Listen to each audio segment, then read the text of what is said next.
Welcome back to the Brain Saver series where I read Brain Saver by Medical Medium. We are on eating disorders and this is part 2. I want to make a quick shout out. We officially got merch for our 4 energy. It says, I am the energy I seek. This is our logo. And if you want to learn more about what we do, go ahead and read the description. Alrighty, so we do massage therapy, energy healing, and nutrition. So if you need help on any of those and you're in the St. Louis area, or we also do distance Reiki and our nutrition is fully remote. It can be in person, but we also do remote. So where we ended up was on food fear. So let's get to it. Oftentimes, an eating disorder develops because of a symptom. A symptom related to not being able to swallow correctly, choking, nausea, pain in the stomach, a feeling of tightness in the throat or chest, or losing the sense of taste and smell. This is where someone is living their life and they're eating just as anybody else would be eating, and then these symptoms start to develop. In some cases, if it's a chronic nausea, for example, then foods become pick and choose, a game of what's going to help ease this nausea. What's not helping this nausea? Do any of these foods I'm eating contribute to the nausea? How come when I'm not eating, I still have the nausea? Then our mind consciousness starts to pick up patterns and habits because of small bursts of PTSD developing. You eat something and you're nauseous, so you identify that food as being the problem. So you learn to avoid that food. Just as you get comfortable eating another food, thinking you're safe and good, you get nausea again. So then that's another food you're uncomfortable eating. Suspecting it's contributing to the problem. This can carry on into other foods as well. Nausea doesn't usually receive a diagnosis besides nausea, or maybe nervousness or anxiety. If everything checks out okay in the abdomen, it's usually passed off as someone just being sensitive. This mysterious nausea can bring about a series of eating disorders. Even when reaching out for help, even when searching for a doctor or practitioner to help ease the nausea, to help find out why you have the nausea, every day becomes, what do I eat? And what time do I eat? Is the nausea better in the morning, better in the afternoon, or evening? Some cases of mysterious nausea make it so someone can barely eat anything. Even if the cause of the nausea goes away, the eating disorder that arose from them can be lasting. The same goes for mysterious swallowing difficulties or mysterious tightness in the chest. If your condition is diagnosed as anxiety, that still doesn't take away an eating disorder. And then if somebody notices the eating disorder, for instance, a friend or family member, and they don't understand what you're feeling or struggling with, that can contribute to a bigger eating disorder, making it more complex. Now you have an audience. Even if the audience was agreeable to start with, they were worried about your symptoms as you were doing your doctor search. It can eventually start to feel like a spotlight's on you.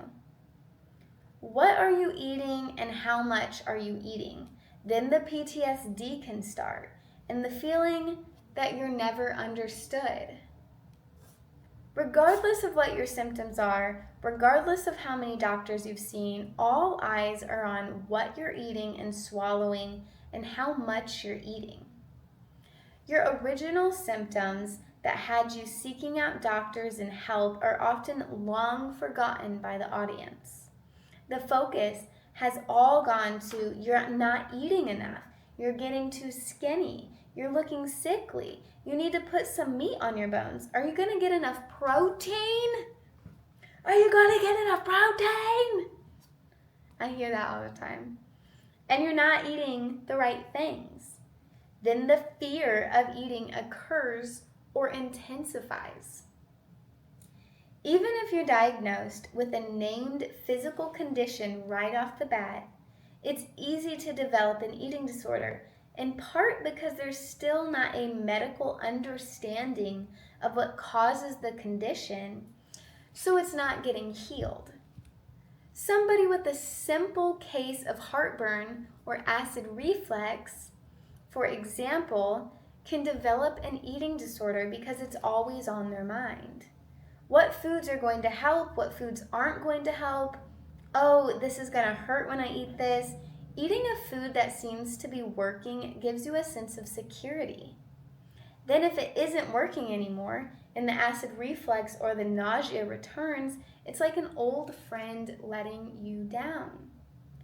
Sometimes it's not about the symptoms someone experiences when they're eating a food. It's about what they're told about that food. So many people are trying to figure out how to heal. In the process, they're told certain foods are bad, and they become afraid of foods that are actually good for them. There's so much confusion, and people experience so much pressure as they're trying to figure it out and get better. Food has an ingrained connection to our physical being. Our physical understanding, even if we aren't dealing with ongoing health complaints. If someone is home one evening, gets some chest pain, and gets on the phone with family and friends, the first thing someone says is, "What did you eat tonight?" If that person decides to go to the ER, the doctor asks, "What did you eat tonight?" The question always comes up. That's how interconnected we are with food in general. It's one of the details that patients first volunteer. I was sitting at home and I just had my dinner. I had this terrible pain in my stomach, or back, or chest, or lower abdomen, and I thought it was best to come to the ER. Oftentimes, we're looking at our food for answers. Does it have anything to do with this? We're so consciously connected to our food that if you're someone who goes plant-based or vegan and you're starting to feel a little bit better, you've cut out processed foods, you believe animal proteins aren't something good for anyone to eat. The first symptom you get after changing your diet will cause confusion to take over. Whether you've been plant-based for a shorter or longer amount of time, you'll doubt your plant-based diet. You'll listen to mental replays, flashbacks, memories of certain doctors or practitioners telling you that you need protein, that you shouldn't be on a plant-based foods only diet. You'll remember a family member doubting your newfound plant-based diet. And now you're back to being worried about what you're eating, asking yourself, am I doing everything right? Am I doing anything right? And yes, there could be something wrong with any given plant-based diet, and it could be contributing to a health issue. Yet going on an animal protein diet isn't going to fix that. Because as I read in Food Wars, nobody, no matter what diet you're on, knows what's truly wrong with their mystery symptoms and conditions. Nobody knows how diet contributes or doesn't contribute. That very food confusion can lead to an eating disorder. Physical symptoms that look emotional create some of the most difficult eating disorders.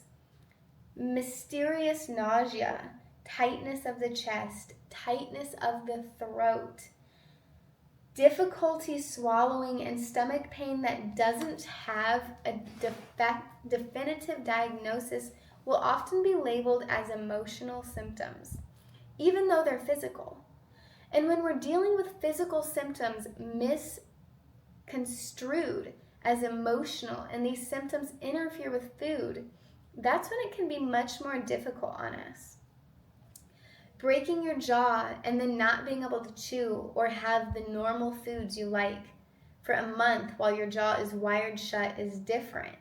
While the experience of a known injury such as a broken jaw and a liquid-only diet can lead to PTSD and disordered eating in its own way, the experience of mystery, unexplained symptoms is bewildering. It can flip a switch. Just sticking your fork into food can become emotionally charged when you're dealing with these other mysterious physical, neurological symptoms that get labeled emotional. It can become so emotional that eventually the fear around food can take over the mind consciousness of both yourself and the people around you, while you're still struggling with the physical symptom that started it all. All too frequently, people in this position get the message that this mysterious condition they've been seeking help for is really just all in their head or an emotional condition that they're creating. All right. Well, that was food fear. Let's get into orthorexia. How are we doing on time? Pretty good. Back in the 1980s, eating healthy was merely counting calories. Even counting calories at the time was unaccepted by mainstream. If you were someone who counted calories, you were going to get some serious stares across the table. On the other hand, eating too much, or what someone else thought was too much, has always been up for ridicule. There has always been concern about self-indulgence. Yet if you were someone who went a little further than concern about calorie intake, meaning that you steered away from fried foods, greasy foods, processed foods, or even canned foods, and you were bringing more salads into your life, more fruit, more vegetables, and you maybe even thought about going vegetarian, well, you would be considered someone who'd gone too far. You could easily be diagnosed with an eating disorder, one that was considered almost dangerous to your mental health, not just your physical health. The term moderation was going strong back then, 40 years ago. It was that scientific-driven theory, a scientific excuse. It's okay to have a little bit of everything, whatever your heart desires. As long as it's in moderation, it's okay. If you were someone who ate light, it would raise concern. If you were someone who was choosy about what you were eating because you were concerned about your health, this would raise red flags. We have this fear in society that if you're choosing a different path with your food, then something must be terribly wrong. In health today, we have more freedom in how we eat. A plant-based mom can be not only plant-based, but plant-based raw and feed her babies plant-based raw and not have her children taken away. There was a time not so long ago when any state in the U.S. could intervene if too many whistles were blown about a plant-based mom feeding her children too much lettuce, nuts, seeds, and avocado. Make no mistake, a lot of families were destroyed because moms being judged for taking care of their children. As every half decade goes by, history gets scrubbed. Very few people are allowed to tell their stories, if they're even around to do so. We take for granted what it took to get to this place, and how many people were hurt along the way fighting for health rights. Nowadays, it's much more accepted to eat in different ways, whether vegetarian, vegan, plant-based, or non-processed, non-fast food, animal protein diet. People can pretty much do as they please to a degree. These people may still end up with the label orthorexia. Orthorexia is a term that's being weaponized to make people feel bad for eating well and pick up on people for avoiding. Let me underline this actually. Orthorexia is a term that's being weaponized to make people feel bad for eating well and pick up on people, Jesus Christ, and pick on people for avoiding certain foods, Jesus. Basically, I'm just going to restart everything. Orthorexia is a term that's being weaponized to make people feel bad for eating well and pick on people for avoiding certain foods. Basically, if you're someone who's been sick for too long, has seen multiple doctors with no results, and you're losing your quality of life, so you have to take your health in your own hands by choosing a certain way to eat, you could be labeled orthorexic. When weaponized like this, it's a label that's truly demeaning, disempowering, and really injuring. We act like everyone has the health freedoms to eat and do what you want. And even though this has improved over the years, there's still some form of darkness around the corner, trying to rob and steal your chance to heal. When we pathologize someone's attempts at a healthy diet, there's so much we don't see. What was the person going through? How many doctors did they see? How many nutritionists, dietitians, health professionals? What is the real health problem? Are they living with mystery digestive issues, mystery fatigue, mystery brain fog, mystery skin conditions, mystery weight gain? Does anybody even know? None of this is looked at. There are so many things wrong with someone throwing out blatant labels and terms as someone else.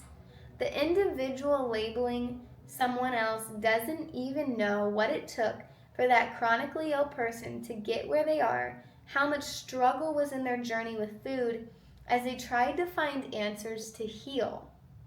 It's a sacred process someone goes through when they're trying to heal themselves because no one else can heal them.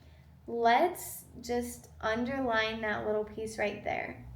This is a big misconception. Thinking that doctors can heal you. And this is not about to be a bash on doctors, because I believe that they're brilliant, incredible people who want to do good. But they cannot heal you. They can give you some answers, they can give you some information, but it's you who has to do the work. A pill will never do that. A pill will only prolong or maybe even mask your symptoms. But it's you who has to do the work to heal yourself. And you can do it. But that doctor, they may give you great advice to cut out processed foods. But that doesn't mean you'll do it. Behind closed doors, you could be gorging yourself with processed foods. No one could even know that you're eating all these processed foods because you could be doing it in hiding. Now, it's what you do when nobody's watching that truly makes the impact. How are you going to heal yourself? The stage you're at when someone labels you with orthorexia makes a difference. If you found some answers, followed your path, gained more strength, and gotten comfortable with moving forward, it's probably a little easier to digest that label. What if you're just discovering eating a certain new way that's starting to move you forward after being let down over and over and over and over again? Being accused of being orthorexic can send you off a path without hope and light. It's like an explosion occurs in your mind. Now, I will say, it doesn't matter what anybody chooses to say about you, online or in person. That doesn't make it true. And it's all about the mindset. Just because someone says something, it means nothing. We decide, we have the power of our own emotions and our own minds and thoughts. So if we want to be hurt by somebody else's thoughts towards us, we can. And oftentimes we do. But we don't have to. We have the power to control our minds, feelings, thoughts, and emotions. which is incredible, and I have so many book recommendations. Maybe I'll do a video. No one gets it when they haven't been in your shoes. The hardships, the potholes, the struggles, the other people in your life you're dealing with, or even having to battle for your health, freedom, and rights. So if you've ever given this label out of nowhere from a health professional or anyone else, you can easily doubt everything you're doing or get angry inside because you're being misunderstood once again. Even though we're at a place now where it's much more accepted to eat a certain way to gain your health, at the same time, ghosts from the past still come out to haunt you. The ghosts come out when you're halfway up the ladder to health and safety, at which point those ghosts start to shake the ladder as you try to climb, disorienting and destabilizing you with whispers of orthorexia.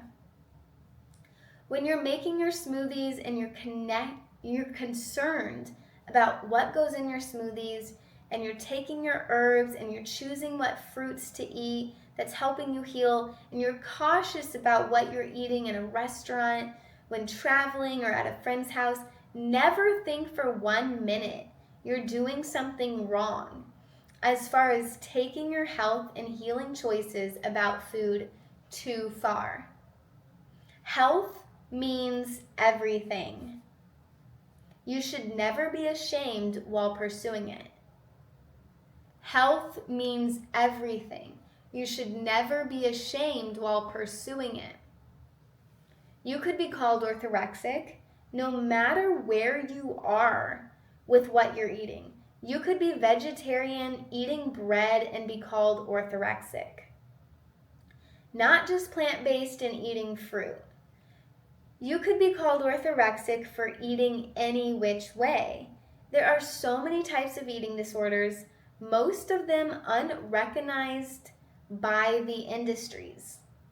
Of the very few eating disorders that are defined, orthorexia is one of them. If you're someone trying to heal with food, you'll often be tagged orthorexic. No one's journey with how they're eating should ever be viewed in a negative light while they're trying to heal. It's one thing to point out obstacles that could be in the way of healing, information that's critical about the food you're eating. That's very much different from saying you know you're obsessed with food, because everyone's obsessed about food. Anyone who thinks they're not obsessed about food is in denial. Everyone wants to enjoy what they're eating, choose what they're eating, and have options. Sometimes circumstances can make it so we have to adjust what we're eating due to resources or availability if we're in a difficult situation and can't get a hold of what we want to eat, or if we're financially held back from what we want to eat. If circumstances and resources allow us to have options, then we want to choose those options. No one should be punished for wanting to take good care of themselves using food as a tool, regardless of what direction they're going. If someone wants to be a carnivore, for example, sure, they're missing all their fruit they need. They're missing critical starchy foods such as potatoes for healing. They still shouldn't be called out or blamed or labeled orthorexic because they're obsessed about eating meat and meat only. They should never be shamed for it or told they have an obsession or eating disorder based on that choice. The same goes for someone who only wants to eat fruit. Sure, they're missing their leafy greens, their critical herbs, such as celery juice. They shouldn't be blamed or shamed or called orthorexic while trying to fix a problem or told they have an eating disorder because they like to eat fruit.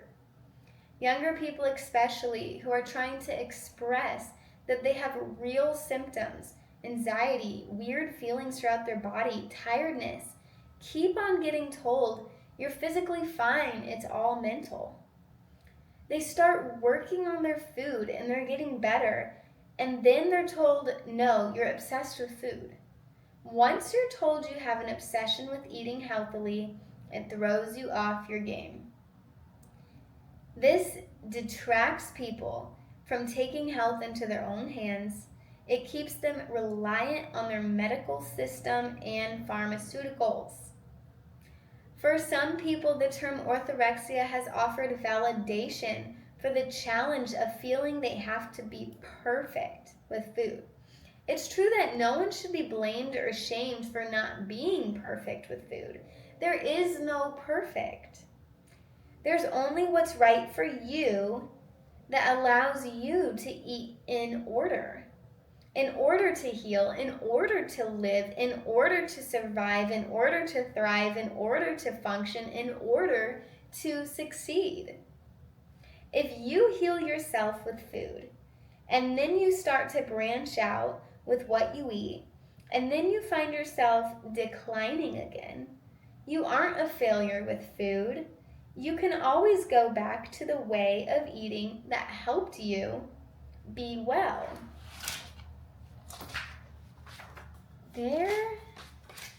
We're absolutely, goodness, gonna have to do probably like 4 parts. So that is the end of this section, all about orthorexia. In our next session, we're gonna read about anorexia, bulimia, and overeating, what it is, why people struggle with it, and soon, how to heal. If you enjoyed this video, and if you're struggling with an eating disorder, this is an amazing chapter to listen to. Go ahead and like and subscribe for more, and click the notification bell to be notified when I post again. I'm attempting to post a few times a week, so go ahead and stay tuned for that. As for now, peace out.